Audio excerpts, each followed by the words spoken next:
দেখতে দেখতে 2024 সাল শেষ। 25 সালকে প্রায় হাসি মুখেই স্বাগত জানিয়েছেন সকলে। এবছরের জানুয়ারি মাসে বেশ কিছু মহাজাগতিক ঘটনা ঘটতে চলছে। জানুয়ারির 10 তারিখের মধ্যেই এমন 3টি বিরল ঘটনা ঘটবে যা সকলকে চমকে দেওয়ার মতো। প্রথমত, 3 জানুয়ারি এক বিশেষ দৃশ্য দেখা যাবে আকাশে। দ্বিতীয়ত, 4 জানুয়ারি সূর্যের কাছে পৌঁছে যাবে পৃথিবী। আর জানুয়ারির তৃতীয় মহাজাগতিক ইভেন্ট হবে 10 জানুয়ারি। 3 জানুয়ারি হবে মেটিওর শাওয়ার অর্থাৎ উল্কাবৃষ্টি, যেখানে প্রতি ঘন্টায় আকাশ থেকে ঝরে পড়বে 40টিরও বেশি উল্কা। এই উল্কাবৃষ্টি 3 ও 4 জানুয়ারি 2 দিনই দেখা যাবে।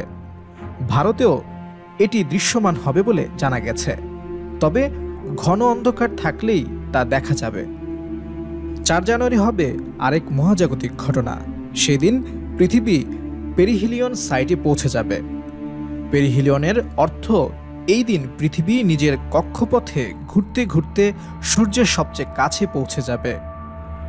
পৃথিবীর কক্ষপথের সেই বিন্দু হল পেরিহিলিয়ন, যেখানে পৃথিবী সূর্যের সবচেয়ে কাছে থাকে, যার ফলে এদিন পৃথিবীতে ঠান্ডা খুবই কম হবে।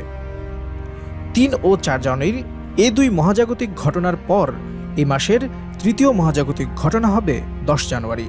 সেদিন শুক্র পৃথিবীর সবচেয়ে কাছে থাকবে, যার ফলে সূর্যাস্তের পর শুক্র গ্রহকে আকাশে চাঁদের ঠিক পাশেই গোল তারার মতো খালি চোখে দেখা যাবে।